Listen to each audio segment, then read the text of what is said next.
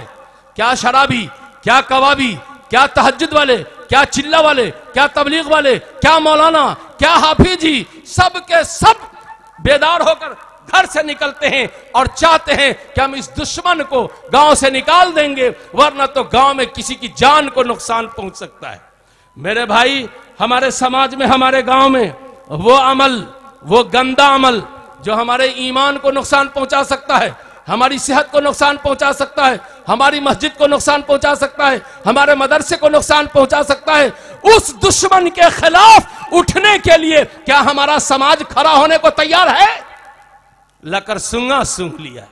ایک سانپ کو بھگانے کے لیے جان کے تحفظ کی خاطر پورا گاؤں کھڑا ہو جاتا ہے، لیکن ایمان کے دشمن کو، قرآن کے دشمن کو، حدیث کے دشمن کو، آخرت کی تباہی کے دشمن کو، یہ اگر ہمارے گاؤں میں، سماج میں پروان چڑھتا ہے تو ہمارا گاؤں اٹھ کھڑا ہونے کو تیار نہیں ہے۔ اس لیے میں کہتا ہوں کہ ہمارے سماج میں صرف ایک آدمی گندا نہیں ہے، صرف دو آدمی گندا نہیں ہے، پورا سماج ایک ہی حمام میں ننگا ہے، اور اسی ننگے پن کی وجہ سے سماج کی اصلاح نہیں ہو رہی ہے۔ جس طرح سانپ کو بھگانے کے لیے ہمارا گاؤں اکٹھا ہو جاتا ہے، اسی طریقہ سے گاؤں سے بدعمالی کو دور کرنے کے لیے جب تک گاؤں اکٹھا نہیں ہوگا، سماج اکٹھا نہیں ہوگا، ہمارا گاؤں، ہمارا سماج، ہمارا معاشرہ ٹھیک نہیں ہوگا، درست نہیں ہوگا، ہرگز نہیں ہوگا۔ بس میرے بھائیوں، میرے بزرگوں، دوستوں، آج کے اس اجلاس سے یہ 3 پیغام اور بطور ضمیمہ کے یہ بات میں نے آپ کی سماعت کے حوالے کی ہے۔ اگر آپ نے شعور سے سنا ہے، سمجھا ہے اور فکر مندی سے ان پیغامات کو قبول کیا ہے تو عملی شکل دینے کے لیے تیار ہو جائے۔ کون کون لوگ ہیں جو نہیں ہوں گے تیار؟ ہاتھ اٹھاؤ بھائی۔ کون کون لوگ ہیں جو ہوں گے؟ ہاتھ اٹھاؤ بھائی، ہاتھ اٹھاؤ۔ خدا کرے کہ اللہ توفیق دے، ہمت دے۔ علماء سے رشتہ رکھیے، مدرسے کی رفت کو سمجھیے اور دل کے اصلاح کے لیے اپنا تعلق مدرسے سے، علماء سے قائم کیجئے اور سماج سے برائیوں کو اس طرح بھگائیے جس طریقے سے سماج میں آئے ہوئے سانپ کو ہم لوگ بھگاتے ہیں۔ اس کے لیے جب تک ہم مجتمع نہیں ہوں گے، اکٹھے نہیں ہوں گے، فکر نہیں کریں گے، اس وقت تک میرے بھائیوں، میرے بزرگوں، دوستوں، ہمارا سماج درست نہیں ہوگا اور ہمارے سماج کی اصلاح نہیں ہوگی۔ اللہ تعالیٰ ان باتوں کو اپنی شان کریمی سے قبول فرمائے اور ہمارے مدارس کے لیے، ہمارے علماء کے لیے، علماء سے تعلق رکھنے والے تمام مومنین مومنات کے لیے، بھائیوں کے لیے، بہنوں کے لیے اللہ پاک ان باتوں کو دنیا اور آخرت میں عزت و سربلندی کا ذریعہ بنا دے اور نجات کا ذریعہ بنا دے، عافیت کا ذریعہ بنا دے۔ یہ چند گزارشات تھی جو محض اللہ کے فضل سے، ان بزرگوں کی شفقت و محبت سے،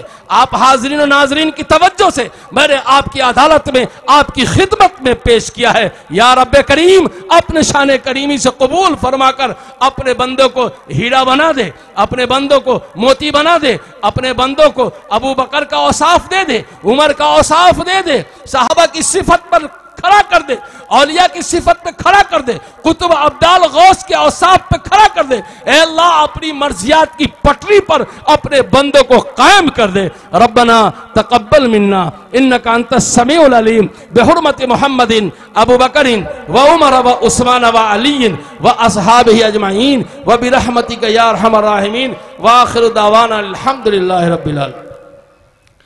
الحمدللہ معزز سامعین، ابھی آپ کے درمیان جناب حضرت مولانا انوار اللہ صاحب فلک قاسمی دامت برکاتہم مدظلہ العالی قیمتی باتیں بتا کے آپ سے رخصت ہوئے۔